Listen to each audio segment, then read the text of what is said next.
Nagaraj Cholan YouTuber Tamil சொந்தங்களுக்கு பணிவான வணக்கத்தை தெரிவித்துக் கொள்கிறேன். 5 ஆண்டுகளுக்கு ஒரு முறை இந்த வாக்குரிமை நமக்கு கிடைக்கிது.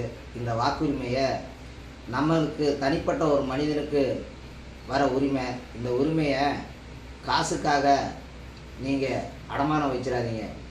இது எல்லோரும் சமத்துவமாக அவங்கவுங்க உரிமையை போடுற இந்த ஜனநாயக கடமை. இது கடமையாக நினச்சி நீங்கள் போடக்கூடாது, உரிமையாக நினச்சி தான் இந்த வாக்கை செலுத்தணும். அதாவது வாக்கு செலுத்துறதுனால நமக்கு என்ன வருதுன்னு நீங்கள் ஒதுங்கி போகாதீங்க.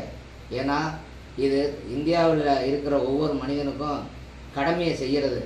இந்த கடமையை நம்ம செய்தால் தான் அரசாங்கம் எத்தனை கோடி மக்கள் அங்கே இருக்கிறாங்கன்னு நமக்கு தெரியும். அதனால் மறந்துடாமல் உங்களுடைய வாக்குரிமை நீங்கள் கடமை தவறாத வாக்கு செலுத்தணும் அப்படின்னு கேட்டுக்கிறேன்.